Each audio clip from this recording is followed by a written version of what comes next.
Bandits threaten to marry out 4 female victims if parents fail to pay ransom. Troops raid IPOB's Eastern Security Network camp, arrest fighter, recover arms. Restaurant operators in Gombe struggle for patronage amidst rising food prices. On the foreign scene, rockets in Sudan's Darfur kill 16 civilians. Hello and welcome to the news update on Trust TV. I am Ayuba Ila. Thanks for joining.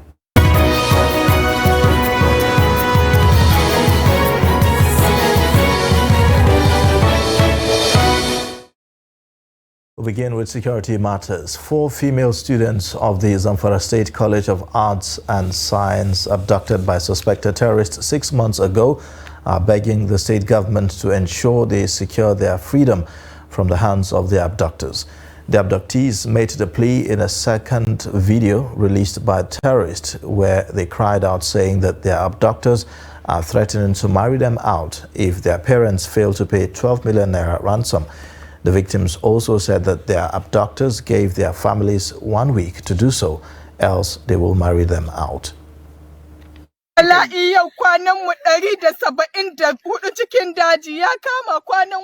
are appealing to the public. We are in a very difficult situation. We have been in captivity for 174 days. Please come to our aid and secure our release. The previous government was unable to secure our release.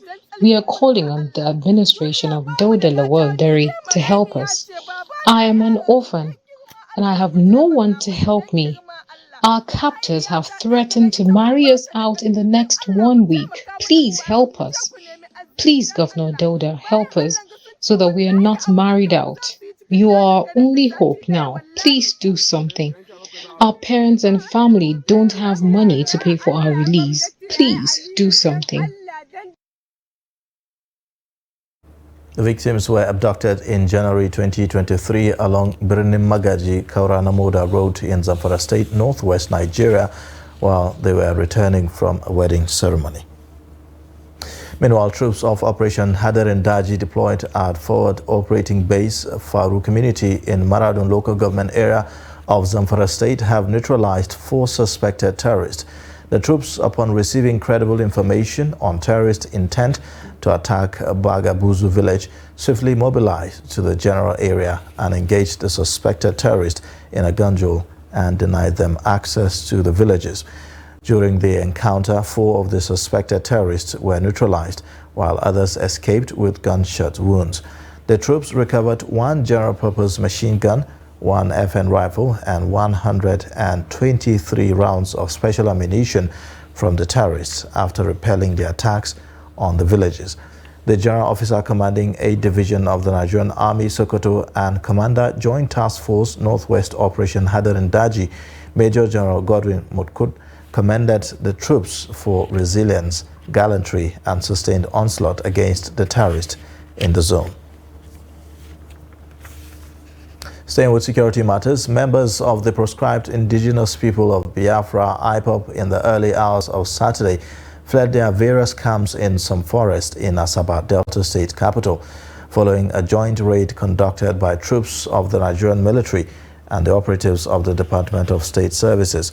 According to the Nigerian Army, the troops attached to 63 Brigade Garrison under the 6th Division of the Nigerian Army and the operatives of the DSS engaged the terrorists and arrested 1 of the fighters alive during a gunjul. Giving an update on Saturday in Abuja, the spokesman of the Nigerian Army, Onyema Nwachukwu, disclosed that some assorted weapons were recovered from their enclaves. Nwachukwu listed the ammunition recovered as 5 AK-47 rifles, 3 pump-action semi-automatic rifles, 1 G3 rifle, 1 single-barrel gun, live cartridges, electric saw, machetes, and an axe and IPOB flags.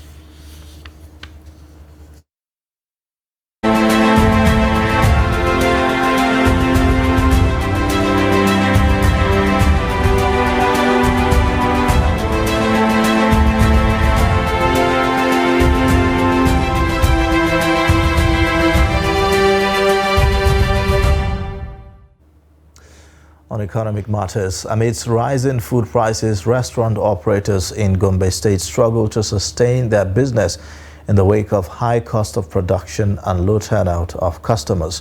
A restaurant owner, Ann Ahmad, told Trust TV that she is running her eatery just to remain in business, but not making profit. It's late hours of the day. Restaurant manager Ann Ahmad is checking her phone at a time when she should have been busy with customers. This is the consequences of rising food prices, which left many Nigerians hungry. For now, there is no any profit, but before there is a little achievement on it because of the price. Before you have to be some things like this pepper and the things that we used to make soup with it is too cheap before, but now it's cost. Consumers who patronize this place now pay more for the food on the menu, just as they strive to survive rising cost of living in the country. Price of food has skyrocketed. A plate that cost 300 naira sells 500 naira now, and the quantity has been reduced. Life is difficult. We can't do anything but seek Allah's intervention. As it stands, many restaurant operators like Anne struggle to stay in the business when she is supposed to count profit. Before we used to buy rice at 25,000, now it's getting to 40,000. And the customers are complaining food is too cost. So we are just managing how to sell food, and we did not increase any amount of the food. We are selling it as normal as the price is before. Nigerians are feeling the negative impact of high cost of living, and the country's inflation rate reportedly hit 22.79% in June 2023, the highest since September of 2005. Ibrahim Ismail, Trust TV News, Gombe. A small and medium enterprises development agency of Nigeria, SMEDAN, says that the prospects for small businesses in Nigeria are still bright as they look into schemes and initiatives that will help mitigate the impact of fuel subsidy removal. Director General of the agency, Olawale Fasanya, said this in an interview with Trust TV.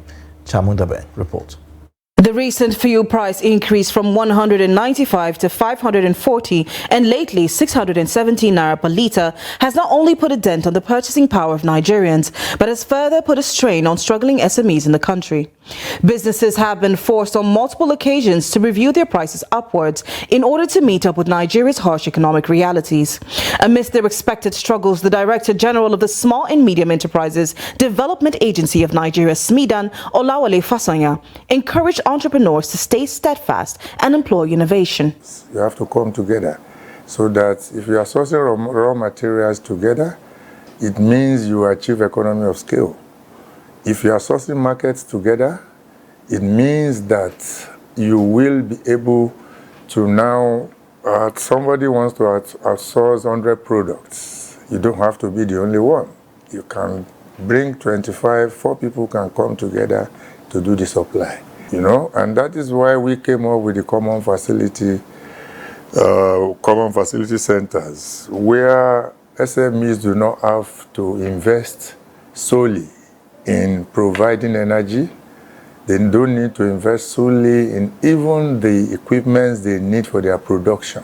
According to the SMEDAN DG, the government is very aware of the displeasure and struggles of Nigerians and are working on initiatives to reduce the blow to SMEs. You know, already government has announced that there is going to be single-digit interest rate facilities for SMEs. So a number of SMEs that have not been able to access funding will now have access to funds at single digits. We have the matching fund program, where we are using government money to reduce the interest rates.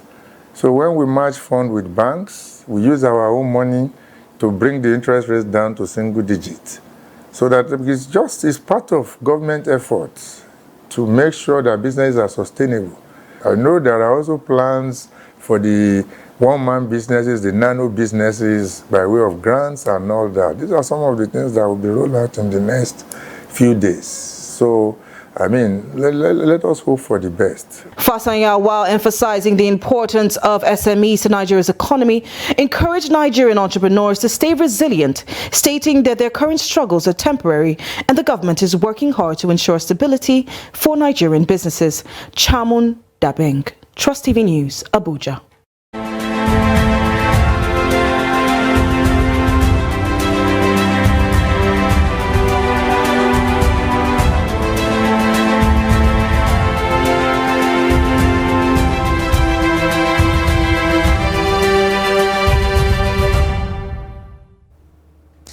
As part of efforts geared towards breaking gender stereotypes, promoting equality and attaining the 35% affirmative action for women in governance, the Taraba State Governor, Abu Kefas, had appointed 7 women out of 21 commissioners in his administration.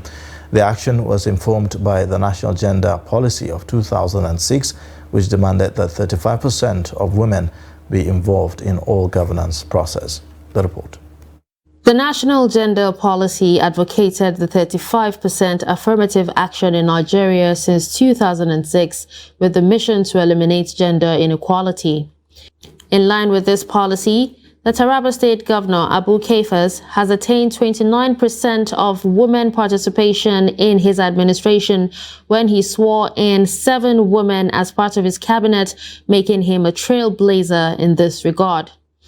A political analyst, Suleiman Mahmoud, in an interview said involvement of women in governance is essential for equity and commended the governor for the gesture. Experience has shown that women actually do good, they do well in terms of governance. And observations have also shown that women are people that keep good records. And at the same time, they do well in whatever they want to do. So I will commend him very well for what he has done because it will bring a lot of good to the state. At the Taraba State Secretariat, where some public servants reacted to the governor's action, a chartered accountant in the Office of the Accountants General and a member of Association of National Accountants of Nigeria, Ruth Mame, thanks the governor for reshaping government by involving more women in his administration. Women in his government will move the state forward. He has brought in intelligent women, and those women are capable. They are those that excel in their various phases of life. And I believe that with them in his government, the state will move forward. Some women activists who interacted with Trust TV described Governor Kefas as one of a kind, as this is the first time in the state that 7 out of the 21 commissioners are women. Our governor, Dr. Abu Kefas, in fact, he is one of its kind. This is the first time women are involved in the political appointment, 25% or more than that. At least we have about few numbers of women that are commissioners. We are so grateful to God because it's a prayer answered. Because we actually have been dreaming to see a government that will involve women. And we are so pleased to God that he has brought to us the David we have been praying for. Augustina Godwin is one of the recently sworn-in commissioners deployed to the Ministry of Education. She appreciated the governor for the recognition and lauded the governor for choosing competence above other sentiments. All he did was to look at merit, look at your area, your own experiences, what skills, knowledge, what talents, what gifts, what records have you, your place of work. And he placed each one where you are specialized, where you are experienced, because he has the masses at heart. He has the betterment of the life of the people at the grassroots at heart. And so he wants people who would deliver. So this effort by His Excellency, including 7 women among his commissioners, is highly commendable. Women are mothers. The labor force participation rate among female is 52.1%, while male is 65.5% as of 2022. The All Progressives Congress has insisted that there is no crisis in the party despite the recent resignation of its national chairman, Abdullahi Adamu, and the national secretary, Yola Omisore. In a statement on Saturday by the APC National Publicity Secretary, Felix Moka, the party said that contrary to reports of deepening crisis, the APC stands as one strong, dynamic, resilient and progressive party. According to the APC, the resignation of the two leaders showed that the party's level of institutional maturity and quality of its leadership, which placed the best interest of the party first and above personal egos and ambitions. The party also dismissed reports of disharmony among members of its National Working Committee over a possible successor to Adamu, saying that they are purely speculative. It added that the position of the NWC on the subject of succession to any vacant office will be communicated via the official channels of the NWC. You're watching the news update on Trust TV. Coming up shortly, we take a look at Guru residents who are setting up barricades to avert flood. Details and more after the break.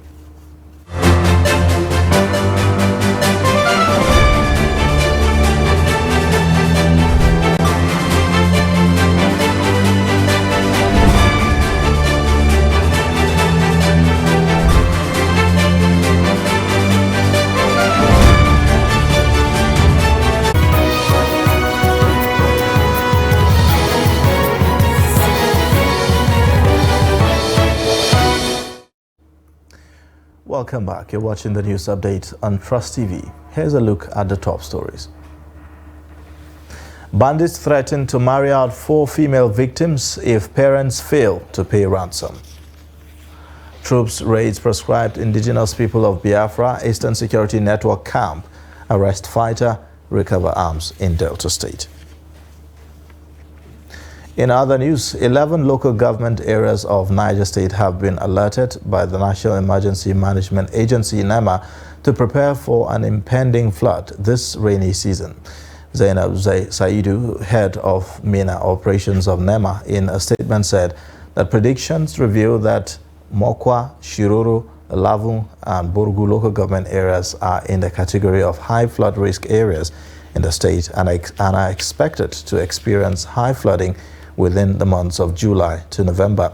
She further explained that Edati, Bako, Ushishi, Rafi, Mashegu, Magama and Aguara fell in the category of moderate flood risk areas.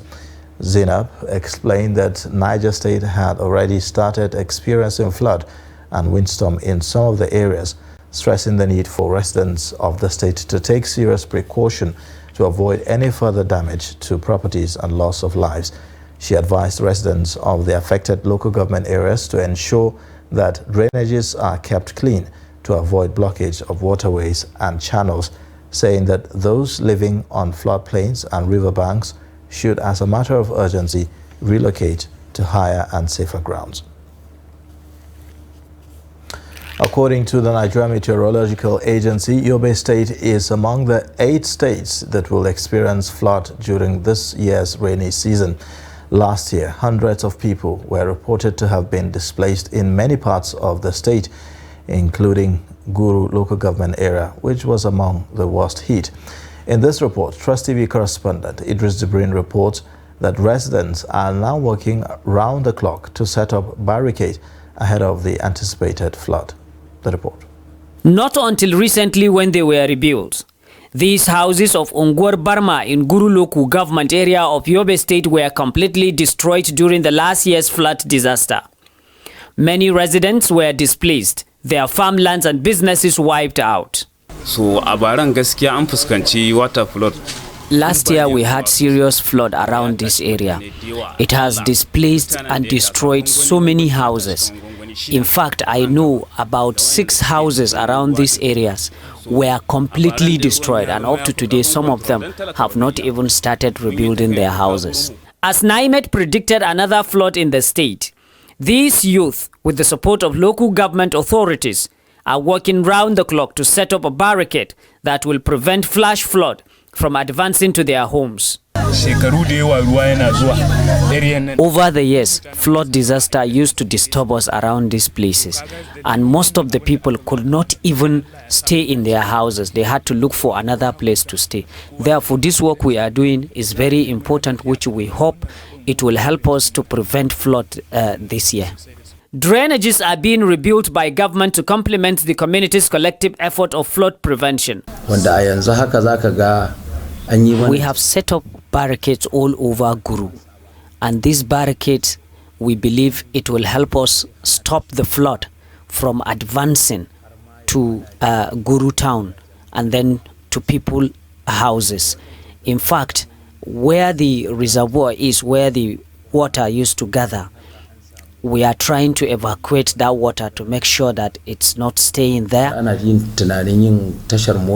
However, residents believe that unless pond's water is evacuated, the risk of being cut off is likely to be high. You see, the place where the water used to accumulate, I'm talking about the reservoir over there, is one of the major threats that we are having now. And we believe if the local government or the state government will evacuate this water and fill up that place, definitely flood will not disturb people around this area this year.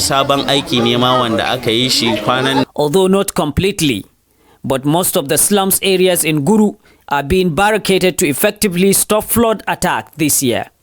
But there are growing concerns among residents over the recurrence of the 2022 experience. Idris Jubrin, Trust TV News, Yobe.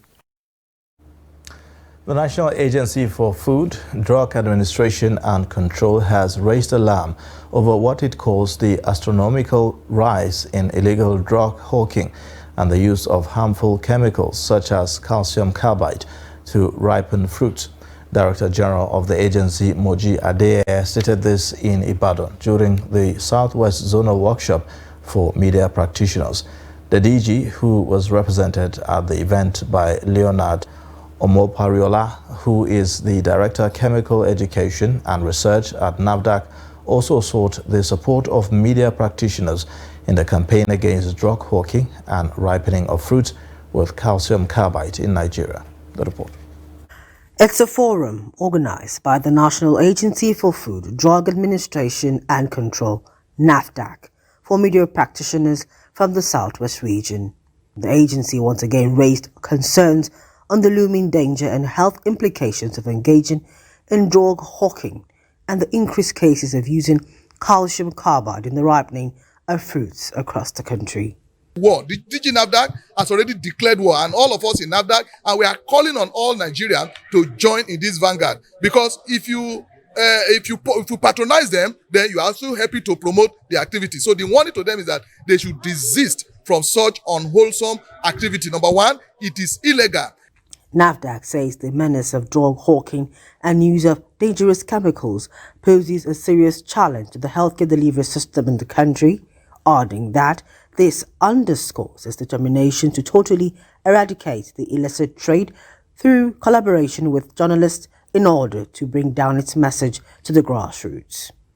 And the figures for Africa from consuming unsafe food is that we lose approximately 137,000 people, and from about 91 million cases of foodborne illnesses. And sadly, this is the highest in the world. So Africa carries that burden, highest estimates globally. You must understand why people should not use carbide to ripen food. You must understand why people should not hawk drugs. We cannot in NAFDAC talk to the whole Nigerians. But you, the media, will need to disseminate the information, which is why we're here, because we know if they escape you, we make more impact. NAFDAC says it has adopted a multifaceted approach to tackle this menace that is endangering human lives and has promised to go down hard on offenders as its enforcers are currently carrying out synchronized nationwide operations. Journalists who are strategic partners in this quest shared some of their experiences with this illicit trade. Unfortunately, my daughter took the yogurt, and overnight started vomiting and stooling with the sister. And eventually we landed in the hospital and they were diagnosed of meningitis. Talked about beans and how sometimes they use some of these harmful pesticides to preserve them. Now, my wife has a method. Anytime she wants to cook beans, she will first of all parboil and throw away the water and now recook. Now, an elderly uncle of mine noticed that and said, if you parboil and you throw away the water, you have thrown away all the vitamins. So what you are eating is shaft. So I was turning between two opinions on which is correct. The agency reaffirmed its determination to tackle these two Hydra-headed public health menaces, and to achieve this, it is calling for the cooperation of well-meaning Nigerians to partner her in making the lives of the citizenry safer. Now, on the foreign scene, at least 16 civilians have been killed by rocket fire that hit their houses in war-torn Sudan's western Darfur region, a local lawyers' union said Saturday. The vast region, already ravaged by brutal conflict in the early 2000s, has seen some of the worst of the violence since fighting erupted in mid-April between Sudan's rival generals vying for power. In the West Darfur capital of El Janina, near Chad, snipers have reportedly been targeting residents from rooftops since fighting began, with tens of thousands of residents fleeing across the border.